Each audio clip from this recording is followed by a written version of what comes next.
Those contracts we wrote many years ago, there was a payback system, like after 15 years I got some more commission. Any truth in that? I don't know. So many familiar faces here, good to see you all. Can you hear me down the back?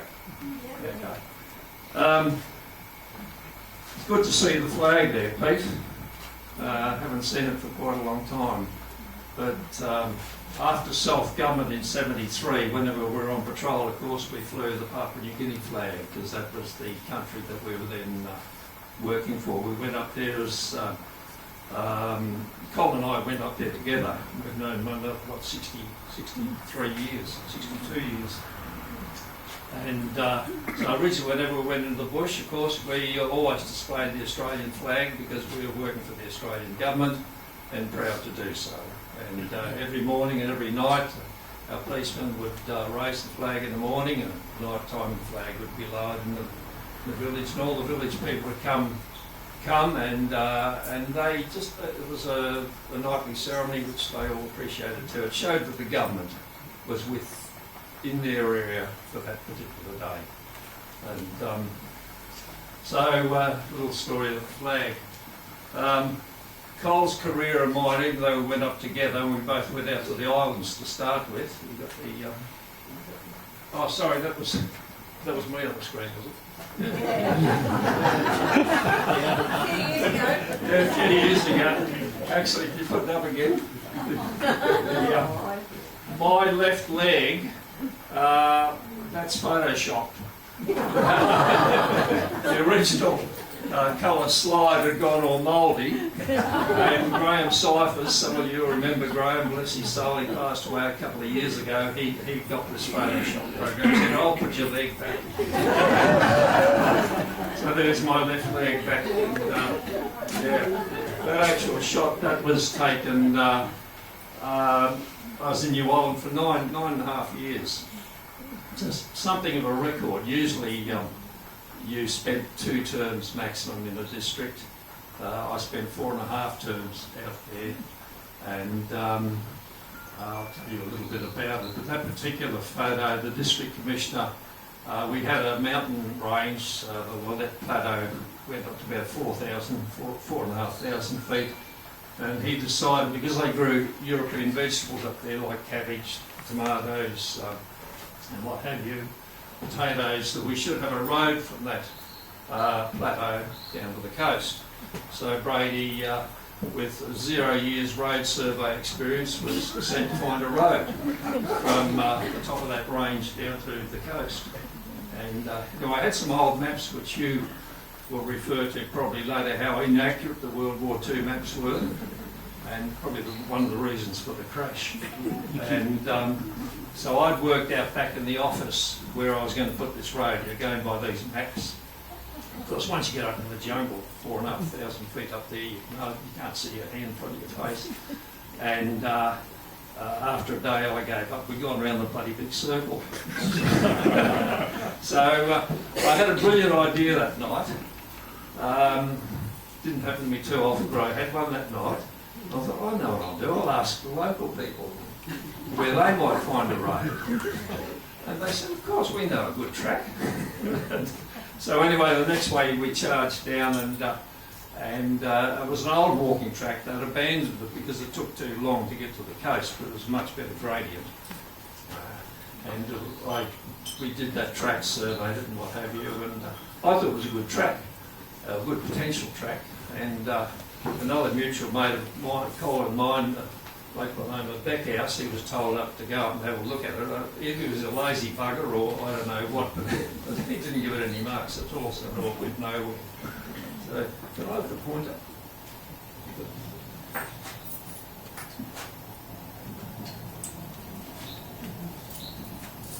I was out in New Ireland district, that's it there.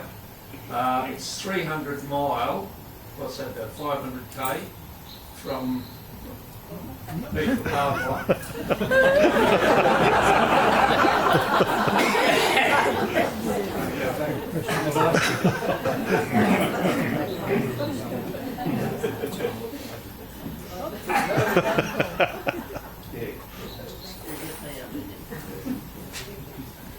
So The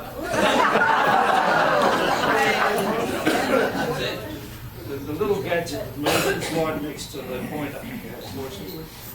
So I spent 9.5 years out there.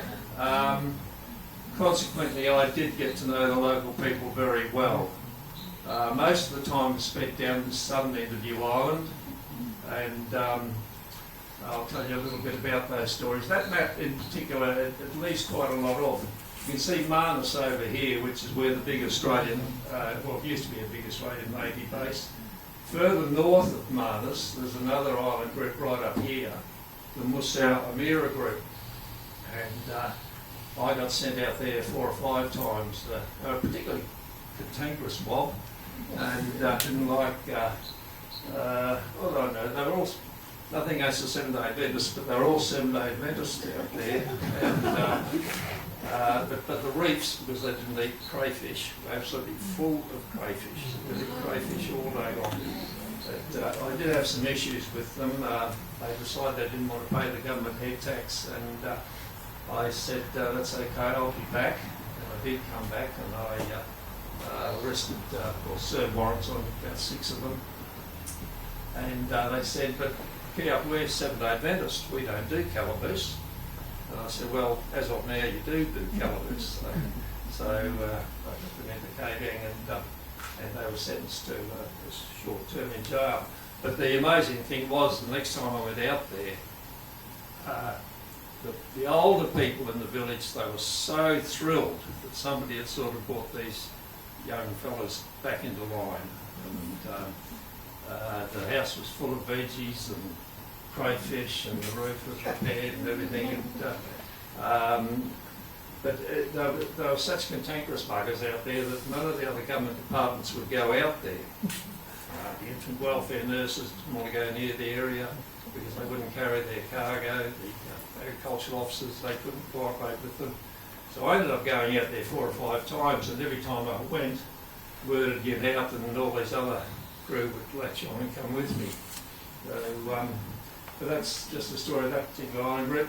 Most of my time was spent down in this bottom area here, around the Mapleton sub-district. It's about 150 miles from there down to the Cape St George. And my first patrol by myself went from Cape St George up to about there. It's about 100 mile of coast. And that took me 5 weeks because I wasn't in any hurry. I was just doing one village a day and talking to the people and listening to their problems and thoroughly enjoying myself.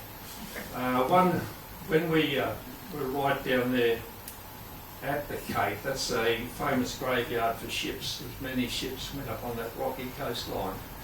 And we never went in by canoe around that cape. We always went over the hills and picked up canoes on this side and went forth from there.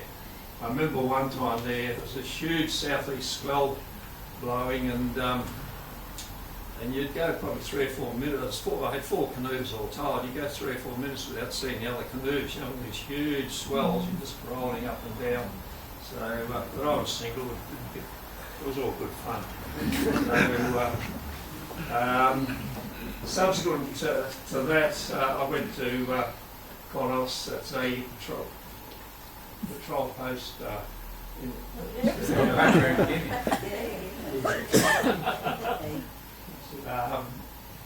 got to get my phone there. There's a patrol post up in the middle of the island, and did a lot of work, and went out to the Tabar Island group, which I think is that's there. That group there, the Tabar Island group, introduced local government to that area, and then I went back down to the Mapleton end, and what has happened down there for many, many years, even though the Germans have been there since the late 1880s, the people still bartered with their copra. The Chinese jeep had come on the village track, and he'd give them, if they wanted a loaf of bread, it was 10 coconuts. So there was no cash economy whatsoever, you know. If they wanted something more expensive, it would have been 20 coconuts. So a couple of friends of mine, the intelligent folks, we started